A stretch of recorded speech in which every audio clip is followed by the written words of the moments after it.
Happy birthday, NFL. Tonight on NFL Thursday Night Football, the Cleveland Browns picked up their first win of the season, defeating the Cincinnati Bengals in the Battle of the Buckeye State. Final stats coming up shortly. Thanks for tuning in and watching. Be sure to like, follow, and subscribe on social media. Links in the description below. The thumbs up button, share on social media, hashtag NFL. Chat questions and comments, super chats, super stickers, always greatly appreciated as well. This will be a short recap. I believe this is the first of this that I am ever doing in my history.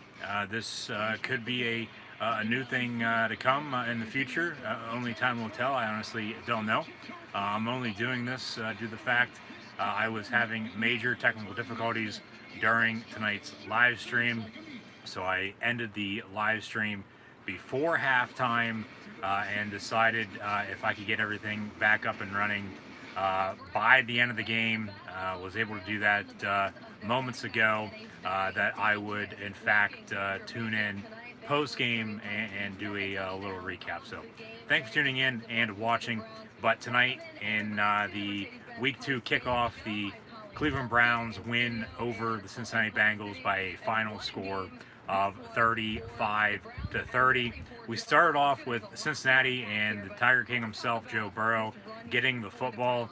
They drove, settled for a field goal. The officiating all night, I thought, was right down the middle.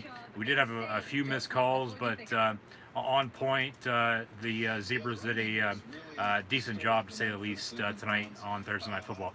Coming up in a second, as well as mentioned stats from tonight's game, along with a little preview of what is still yet to come here in Week 2. And be sure to tune back in for more live reactions, play-by-play this upcoming Sunday with the Denver Broncos, Pittsburgh Steelers, New England Patriots, Seattle Seahawks Sunday night matchup, along with Monday Night Football in Sin City, Las Vegas, Nevada, as the Vegas Raiders will host the New Orleans Saints on Monday night. But Thursday Night Football tonight, kicking off Week 2, the Browns once again with a 5-point win, almost blew it at the end. 35-30 winners here tonight on Thursday Night Football, as we now have NFL Network's post-game show. As this was a NFL Network exclusive this evening, and I myself, your host, Encyclopedia Sports, didn't even know if I was even going to be able to watch tonight's football game just a few days ago, due to the fact that NFL Network had been off of Dish Network since the middle of June. But of course, they reached an agreement late Sunday night in the 11th hour. Talked about a little bit of that during Monday's live stream with the Steelers and Giants, along with WWE Monday Night Raw. We had some breaking news earlier today.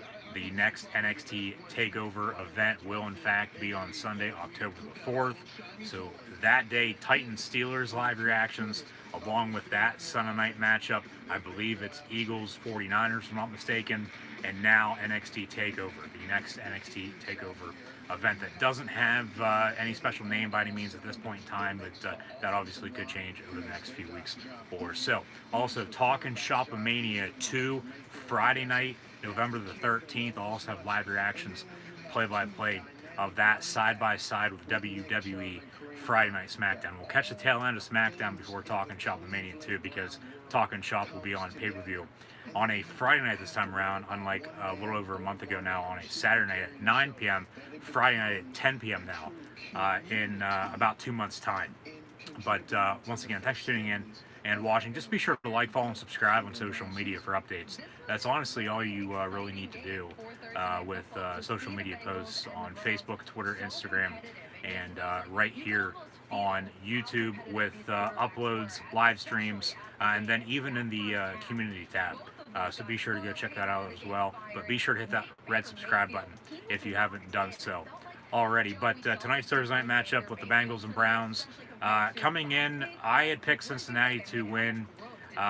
Thought they played a little bit better week 1. Both these teams coming off week 1 losses. Cincinnati losing to the Chargers.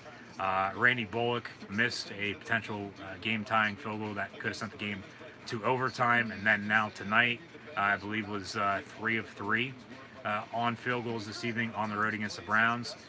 who lost to the Ravens this past Sunday. So Cincinnati now 0-2 on the season here, but it's still early on. But when you start out 0-2, you only have a 12% chance of making the playoffs. Now, I didn't have either of these teams in my playoff predictions for this upcoming season, even with the expanded playoff that the NFL will be going down for the first time this upcoming year. 14 teams, 7 in the AFC, 7 in the NFC for the first time ever.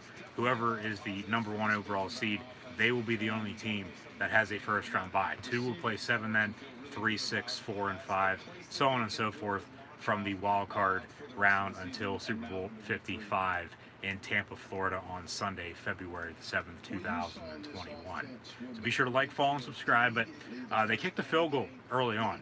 But then after that, the Browns, from start to finish, they looked 10 times better tonight than what they did on Sunday on the road against the Baltimore Ravens. They made more plays, even though Joe Burrow threw the ball 60-plus times this evening and had over 300 yards passing. The Browns made more plays on offense. And their first 2 drives, 14 unanswered, it was 14-3 and then 21-13 at halftime. Before a 28-23 Brown lead with about 5 minutes to play, almost blowing it as mentioned, but then they, on their final drive, of course, before taking a final few kneel downs to close out the ball game after the final onside kick that Cincinnati did not recover, they ran the ball every single play and basically drained the clock and scored. Okay, they scored, extending their lead 35-23, but then here comes Cincinnati. They score again, and then the onside kick they don't recover at that point, and then that's your ball game. So 35-30 was your final score tonight on Thursday Night Football, with the Browns winning. But Baker Mayfield, even though he had a few touchdown passes and did what he could do to get the Brown offense actually moving this week, unlike last week. Burrow looked better last week, I thought, with the comparison between the two. Thought Burrow, even with the loss tonight, still looked better than Baker Mayfield, but Cleveland was able to run the ball more effectively than what the Cincinnati Bengals were able to. And I talked about in the live stream that I ended up ending and then deleting due to the major technical difficulties as mentioned. It was what defense, with how stacked these offenses are. And we knew potentially they'd put up points. I honestly didn't think it'd be a shootout, as it turned out to be. A total of 65 points. I don't think anybody had the over on this game by any means whatsoever. But Cleveland picks up a 5-point win once again, if you're just not tuning in.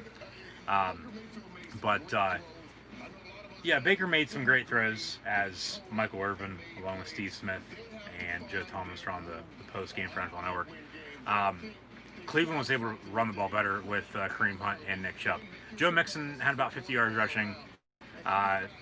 Didn't look spectacular. I mean, he had a few catches out of the backfield as well. We'll get the final stats in a second. But I'm not saying by any means, because I know it's coming, and I know people will be talking about it with the way the Browns played tonight. I know they played Cincinnati. It's still early in the season. It's only week 2. I'm not saying by any means the Browns are going to the playoffs or even going the whole way to the Super Bowl by any means, but I just want to throw that out there because I know damn well we will in fact be hearing that from now until at least the next time they play a week from Sunday, because they'll obviously be off this Sunday because they play it tonight. But Odell Beckham Jr. now with a post-game interview, he had 4 catches, 74 yards, and a touchdown. They actually went to him a few more times this evening, surprisingly, and he had a touchdown deep down the near sideline in the first half there. But it was what defense was going to bend but doesn't break.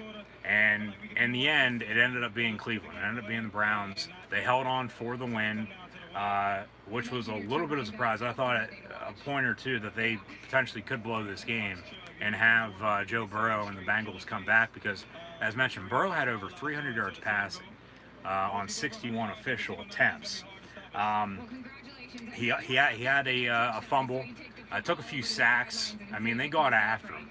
And I mean, hell though, for only playing in his second ever NFL regular season game, first on the road and first primetime game as well. On top of that, he played pretty damn well, I thought. Better than what he did on Sunday, better than Mayfield in both of the games, but Baker's Browns still winners in the end. They picked up the win tonight on Thursday night football once again. So final stats: 35-30 Browns over the Bengals.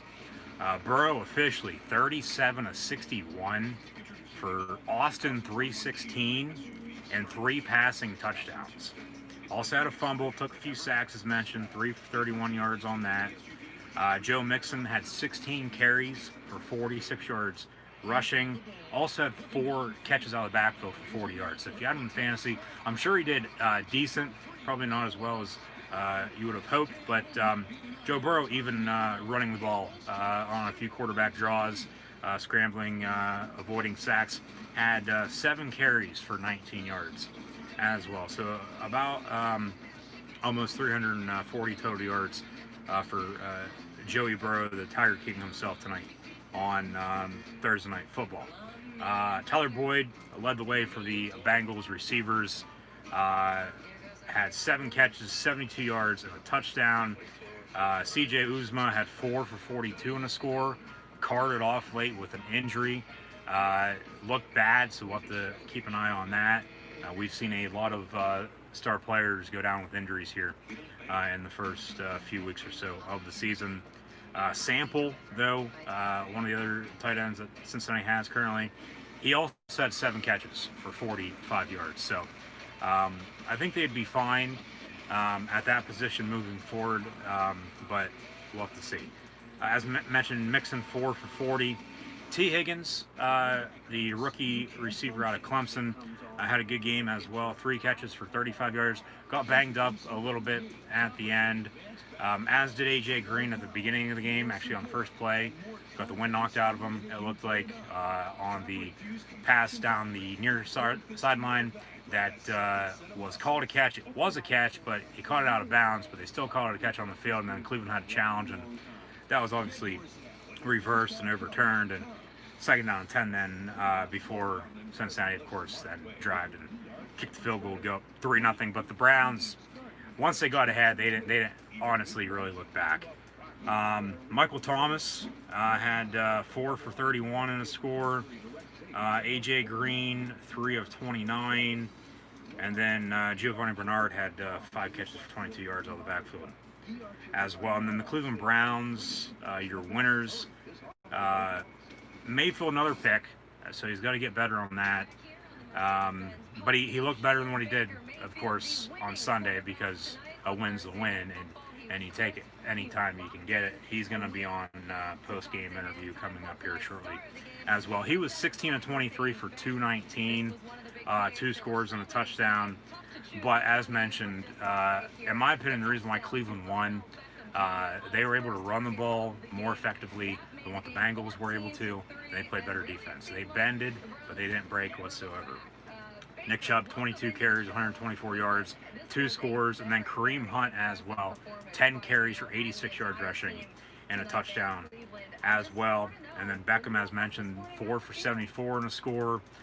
Landry, a quiet 3-catch night for 46 yards. Hooper at tight end, filling in for David Njoku, who's now on IR. He had 2 catches for 22 yards.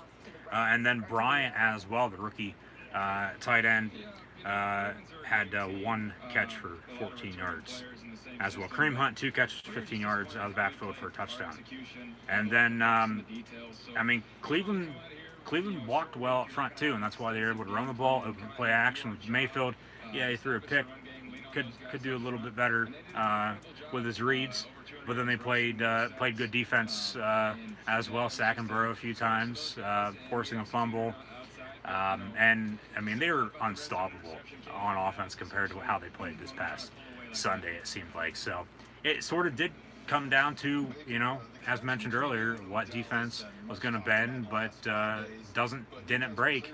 and that was the Cleveland Browns, and they won by 5. But still to come, NFL Week 2 on Sunday. As mentioned, I'll have live reactions, play Broncos and Steelers at 1 p.m. Eastern Time, live right here on YouTube, along with Sunday Night Football, Patriots and Seahawks. Also, though, on Sunday, the Atlanta Falcons travel to the Big D to take on the Dallas Cowboys, who are coming off a Week 1 Sunday Night Football loss on the road against the Los Angeles Rams. The LA Chargers, they'll open up SoFi Stadium on their end of things against defending Super Bowl 54 champion Kansas City Chiefs, who last Thursday night defeated the Houston Texans. The Texans, they host the Ravens, and the Texans are the first team since the 2005 Ravens to, in the first 2 weeks of the season, face the last 2 NFL MVPs with Lamar Jackson and Patrick Mahomes. Ravens did it in 05 against Peyton Manning and the late, great Steve McNair. Also, though, on Sunday, the Jaguars will take on the Tennessee Titans with Stephen Gostkowski still kicking for them after the Monday Night Football win on the road against the Denver Broncos. So Denver in Pittsburgh to take on the Steelers. Steelers won on Monday night against the Giants in the early contest, and then Denver at home lost to the Titans. So both teams on a short week, as both these teams tonight on Thursday Night Football are also on a even shorter week. But they'll get some rest. They'll have about a week and a half off until they both play now next Sunday. So on Sunday, though, Week 2, just a few days from now, I'll have live reactions, as mentioned. Broncos, Steelers, and the Seahawks will host the Patriots as well on Sunday Night Football. Monday Night Football, it'll be Saints and Raiders, but also on Sunday, as mentioned, Falcons, Cowboys, Jaguars, and Titans. The If I Die from COVID-19, Kirk Cousins-led Minnesota Vikings, they'll travel to the Heartland to take on the Indianapolis Colts. Rams will be in Philly to take on Carson Wentz and the Eagles. We'll have to see if they blow another 17-point lead or not. The team they did blow that 17-point lead to and lost by 10, 27-17 this past Sunday, the team formerly known as Washington Redskins, the now new Washington football team, they'll be in the desert to take on the Arizona Cardinals Sunday at 4:25. Broncos, Steelers, Panthers will be in Tampa to take on Brady and the Bucks for his first home contest with his new squad. Ravens, Texans, as mentioned, along with Pats, Seahawks as well. So if I had to pick any winners for Week 2's games, I'd say give me the boys, pick up their first win of the season, bouncing back. We'll have to see if they go for it again on 4th down or decide to kick a field goal this time. If they're in that position once again this upcoming Sunday at home. Cowboys or the Falcons, I think. I would have to take the Titans against the Jags at home. Vikings Colts is a toss-up. Colts played well last Sunday, but still lost to the Jags on the road. Next Thursday night, the Dolphins will be in Jacksonville for Thursday Night Football, so that should be an interesting contest. The Vikings scored more points than the Colts though last week at home against Aaron Rodgers and the Pack. Flip a coin on that. I mean, you could go either way. That's a toss-up, like I said. Vikings, Colts. So we'll see what happens there. Rams, Eagles. Rams coming across country, 1 p.m. kick, 10 a.m. local. They're coming off a high victory against the Cowboys on Sunday night. Give me Philly to bounce back from blowing that 17-point lead. Pittsburgh at home against Denver, and then Tampa also at home against Carolina. That Panther-Buccaneer game, that's an intriguing low-key matchup in my opinion, because everybody's down on the Bucs right now after losing on the road last Sunday against Breeze and the Saints. But Brady's going to pick up his first win here eventually, and I think it'll be Sunday. But Carolina, they can put up points too with Teddy Bridgewater and company. In Charlotte, they'll be on the road in Tampa against the Buccaneers once again. Washington in Arizona taking on the Cardinals. That's a toss-up as well, the way both teams played last weekend. The Skins coming back, 27 unanswered, picking up the win on the road against, or at home, against the Eagles. And then the Cardinals, even with the air density, they went on the road to San Fran and beat the NFC champion 49ers. So you could go either way with that too. Chiefs over the Chargers, I would think. The Chargers with that 16-13 win because the Bengals couldn't kick a potential game tying field goal that would have sent the game to overtime. But nonetheless, I don't think the Charger defense will be able to stop Mahomes and the Chief offense anytime soon. Might be a long season for the Chargers, along with the Dolphins, even the Bengals for that matter too. Three teams that have rookie quarterbacks in Justin Herbert, Tua Tagovailoa, and Joe Burrow. We have yet to see the first two that I just mentioned, but here before too long, depending on how both Fitzpatrick and Tyrod Taylor out in LA, depending on how they play, we could be seeing those two other rookie quarterbacks here sometime soon. Ravens-Texans going to be a good game. They moved this game to 4:25, so that will probably be on CBS on my area compared to Chiefs-Chargers because that's also 4:25. I mean, these two teams met last year in Baltimore, and Baltimore blew them out. You have Lamar Jackson, Deshaun Watson. Flip a coin on that too, honestly. That could go either way. I wouldn't be shocked if Houston wins, but they got to start fast from what they did last Thursday night on the road against the Chiefs in order to win, because Baltimore on Sunday at home against the Browns, they looked unstoppable, and then the way the Browns looked tonight coming back off of that loss, they looked unstoppable, as mentioned a little bit ago. So we'll see what happens there. I'll have updates all day on Sunday, and on Monday night we'll recap week 2 with the live reactions of Broncos, Steelers, and Pats, Seahawks. That's Super Bowl 49 rematch Sunday night. I would have to take Seattle just because they're playing at home, but New England's New England. The Pats are the Pats, regardless who the quarterback is. Bill Belichick still going to have them ready. They looked pretty good with a 10-point victory at home last Sunday against the Miami Dolphins, so we'll have to see how that goes. And then Saints-Raiders on Monday night. We get to open up the first ever NFL game in Las Vegas with the new Las Vegas Raiders taking on the Michael Thomas-less New Orleans Saints. Drew Brees will be without his star wide receiver in Michael Thomas, as he'll be out for the next few weeks with an ankle injury. Emmanuel Sanders looked for him to step up in his absence, as they got him involved in his first game this past Sunday against the Bucs late in the ball game in the second half. But that is NFL Week 2. I'll have live reactions play as mentioned, with Denver and Pittsburgh, the Broncos in the Steel City taking on the Steelers at 1 p.m. Eastern Time on Sunday. So be sure to tune in live right here on YouTube. And then also Sunday Night Football, Super Bowl 49 rematch, Patriots and Seahawks. Monday night, Saints and Raiders from Vegas. Tonight, though, kicking off NFL Week 2 here in 2020 on the NFL's birthday, the Cleveland Browns picked up their first win of the season and gave the NFL its 100th birthday gift with a 35-30 win over rival Cincinnati Bengals in the AFC North, and won the Battle of the Buckeye State. Big Ten football back next month as well. Very excited about that, so be sure to tune in for more live reactions, play-by-play of college football, the NFL, and professional wrestling in the near future. Like, follow, and subscribe as always on social media. Scroll down, check those links out. Links in the description below. Hope to see everybody now on Sunday for Broncos, Steelers, Seahawks hosting the Patriots once again on Sunday night, and then Monday night, Saints in Vegas taking on the Raiders tonight. Browns with a 5-point 35-30 win over the Bengals.